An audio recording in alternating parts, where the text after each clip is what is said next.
ce matin, c'était au tour de Thierry Santa à Koné de présenter sa suppléante, Vanessa Wachapo, une citoyenne de la société civile. Alors Thierry Santa est avec nous en plateau ce soir. Bonsoir. Bonsoir. Alors vous avez effectivement choisi une personne de la société civile pour vous suppléer. Alors pourquoi ce choix ? Alors d'abord, je profite de l'occasion pour remercier à nouveau Vanessa d'avoir accepté d'être ma suppléante. Vanessa, vous savez, c'est une fille calédonienne originaire des îles, mais qui depuis maintenant plus de 15 ans travaille sur Koné. Beaucoup de gens la connaissent. Elle a travaillé dans le secteur minier d'abord, maintenant dans le secteur bancaire. C'est une femme dynamique qui n'a pas sa langue dans sa poche, mais surtout qui partage fondamentalement les mêmes valeurs que moi. Et donc c'est tout naturellement que j'ai pensé à elle en tant que suppléante. Vous l'avez dit, c'est une personne qui représente la société civile et vous le savez, c'est quelque chose moi auquel je tiens beaucoup et si vous le souhaitez, on en parlera. C'est peut-être une autre façon de faire de la politique justement que cette politique politicienne dont on vient d'entendre parler. Alors, lors des élections présidentielles, Valérie Pécresse a fait un score de 5,88% en Calédonie et n'a pas franchi la barre des 5% en France. Est-ce que cela ne prédit pas la fin du rassemblement Les Républicains ? Alors bien sûr que non. Je veux dire, l'échec, c'est un échec, il faut le reconnaître, de l'élection présidentielle, du premier tour des présidentielles de Valérie Pécresse, malgré, j'en suis convaincu encore, le programme très pertinent qu'elle a essayé de proposer aux Français et aux Calédoniens. Il n'y a pas eu cette étincelle qu'on doit avoir quand on veut être présidente ou de la République. Il faut qu'il y ait quelque chose de particulier qui se crée, un rapport en particulier qui se crée avec le peuple français. Visiblement, ça n'a pas été le cas, c'est une évidence. Maintenant, de là à penser que les Républicains vont disparaître, ou le rassemblement Les Républicains ici vont disparaître, je suis convaincu du contraire. Ça reste une force politique puissante en métropole, en particulier au niveau local, dans les communes, dans les régions, dans les départements. Et ici, en Nouvelle-Calédonie, le rassemblement Les Républicains est également une force historique, politique de la Nouvelle-Calédonie et continuera à exister quoi qu'il arrive. Alors maintenant, il y a cette division au sein de l'Avenir en Confiance. Vous irez donc diviser aux élections législatives face à peut-être deux candidats indépendantistes. Est-ce que les indépendantistes, c'est d'ailleurs ce qu'ils ont laissé entendre lors de leur congrès, alors est-ce que ce n'est pas perdu d'avance pour vous ? Bien sûr que non. Moi, ce que je peux peut-être dire concernant cette division dont vous parlez, moi je pense pas que ce soit une division au sens profond du terme des loyalistes. Quand même, je voudrais rappeler aux téléspectateurs qu'à l'époque, quand on a créé l'Avenir en Confiance, on avait deux objectifs. Le premier, c'était bien sûr constituer un regroupement des loyalistes face aux indépendantistes. On était à la veille du deuxième et puis du troisième référendum. Et il y avait un deuxième objectif aussi, c'était de permettre à la Calédonie de sortir de la politique mortifère qui était menée par Philippe Gomez. C'était ces deux objectifs-là. Aujourd'hui, je ne comprends pas trop pourquoi nos collègues ont décidé de quitter le groupe. Ce que je crains, c'est qu'il y ait des pressions très fortes, parisiennes, pour créer cette majorité présidentielle, comme ils disent. Mais je ne pense pas que ça justifie de diviser à nouveau le camp loyaliste ici en Nouvelle-Calédonie à la veille des discussions que nous allons forcément avoir pour réfléchir à l'avenir de notre pays et pour nos enfants et nos petits-enfants. Justement, le groupe Les Loyalistes vous accuse de vous positionner seul et de manière prématurée aux législatives et surtout d'avoir cassé la dynamique unitaire de l'AEC de 2019. Alors, quelle sera à présent la marge de manœuvre pour les discussions sur l'avenir institutionnel ? Là aussi, il faut que les Calédoniens n'aient pas la mémoire courte. En 2017, on était dans la même configuration. Il y avait un indépendantiste candidat dans chacune des circonscriptions et plusieurs candidats loyalistes en face de lui. Et c'est normal. Moi, je considère que c'est normal. Ça s'appelle la démocratie. On a une élection devant nous à 2 tours. Et bien 2 tours, ça permet au premier tour à chacun de présenter aux Calédoniens sa vision de la Calédonie, sa méthode pour atteindre cet objectif de la belle Calédonie qu'on a en tête. Et ensuite, au deuxième tour, les choses se font de telle manière qu'on se met en ordre de marche pour faire en sorte que ce ne soit pas un député indépendantiste qui soit élu. Ça, c'est notre méthode. Mais voilà, je veux dire, on est dans la même configuration. Ceux qui me critiquent aujourd'hui ont été les premiers à se présenter. Il faut juste s'en souvenir en 2017, avant même l'élection présidentielle de 2017. Alors, est-ce que cela veut dire que vous irez seul face aux indépendantistes aux discussions ? Bien sûr que non. Moi, je ne suis pas fermé. Je considère qu'il faut avoir un respect des opinions et des positions de chacun. Et là, je crains qu'aujourd'hui, en Nouvelle-Calédonie, ce ne soit plus le cas. On a des querelles permanentes dans nos institutions, même au sein même des mêmes tendances, encore une fois. Les Calédoniens, ils en ont ras-le-bol de ça. Ils en ont véritablement ras-le-bol.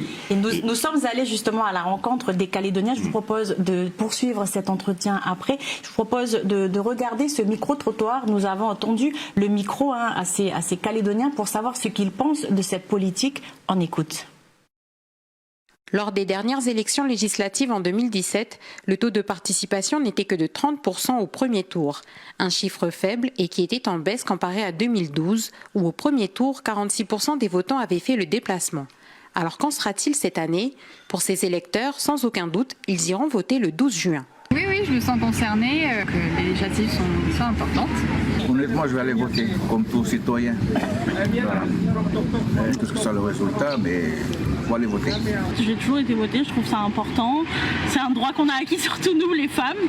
Et donc non, je vais certainement aller voter pour les législatives. Là, aujourd'hui, on est dans une société, on ne fait plus assez attention aux décisions qui sont prises pour nous. Donc là, il faut s'y intéresser, surtout vu les échéances qui arrivent.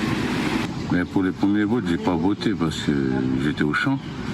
Mais là, c'est primordial pour nous, pour le peuple. Je sais pas comment ça va se passer, mais on va voir pour les députés à nous. Je veux pouvoir changer un petit peu le pouvoir qui risque d'être en place, que ce soit Monsieur Macron ou Madame Le Pen. Ça changera vraiment quelque chose si on peut proposer des législatives qui sont complètement différentes. Émile et Josiane, quant à eux, ne se sentent pas concernés par ce scrutin. Législative ou présidentielle, moi, je boycotte tout. Vous êtes plus pour tout ce qui se passe localement? Localement, oui. Je n'irai pas, ça ne me concerne pas. C'est toujours pareil. C'est législatif, je ne vais pas voter. Je ne me sens pas, voilà, je ne vais pas aller voter. Pour Laurent, Betty et Maggie, les choses sont un peu plus complexes. Comme les présidentielles, là, le 24 avril, tant qu'ils ne comptabilisent pas les blancs, je ne vote plus. Franchement, au niveau de la politique, je ne me pose pas trop de questions. Je ne m'investis pas trop, je ne m'y intéresse pas trop, je reconnais. Que ce soit en Calédonie ou en métropole. Et pourquoi? Parce que j'estime que les temps où je m'y suis intéressée, on n'est pas écouté. Au moment où ils ont besoin de nous, ils viennent dans les tribus pour faire les propagandes, pour nous parler de leur projet et tout.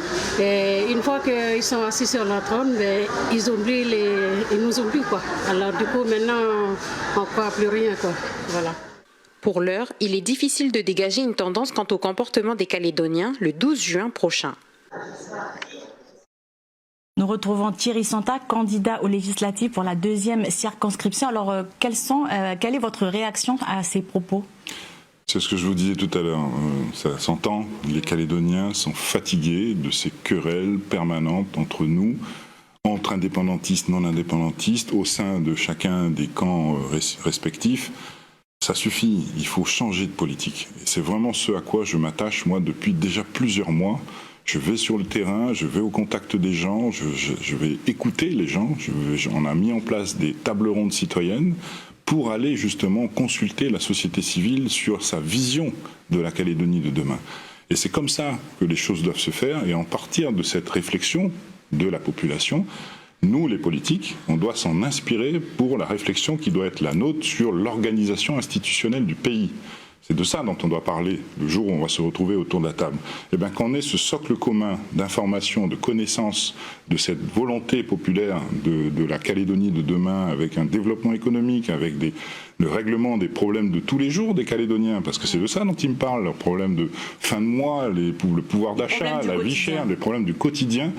Ils n'ont plus forcément envie d'entendre parler d'indépendance ou pas indépendance. Quand on a fait nos tables rondes, on a senti un fossé énorme entre ce que nous disaient les gens du terrain, toutes tendances politiques confondues, il y avait vraiment de tout dans nos tables rondes, et ce qu'on entend dans les débats, dans nos assemblées, au Congrès ou au gouvernement de la Nouvelle-Calédonie. Qu'il faut changer la méthode, c'est ce à quoi nous sommes attachés, avec les valeurs qui sont les nôtres. Je l'ai dit tout à l'heure avec Vanessa, c'est ce que nous partageons fondamentalement, des valeurs républicaines en ce qui nous concerne, des valeurs océaniennes, mélanésiennes, on est des Français, mais des Français du Pacifique et de Nouvelle-Calédonie, nos valeurs chrétiennes, parce que la Calédonie est une terre chrétienne, même si je respecte toutes les autres religions, et des valeurs humanistes. C'est tout ça qui nous motive et qui, je l'espère, va permettre de nous faire élire en tant que députés pour porter ce message ensuite à Paris et surtout dans les discussions d'avenir pour la Nouvelle-Calédonie. Alors rapidement, Monsieur Santa, alors que diriez-vous aux Calédoniens pour les pousser à aller voter justement? Les députés qui vont être élus là sont des députés de la Nouvelle-Calédonie. Il faut élire des personnes qui ont une seule chose en tête, c'est le bien de la Nouvelle-Calédonie. Demain, ces députés vont se retrouver autour de la table des négociations, où il y aura l'État d'un côté, qui aura ses propres intérêts, qui va défendre ses propres intérêts, les indépendantistes qui vont défendre leurs intérêts, et les non-indépendantistes.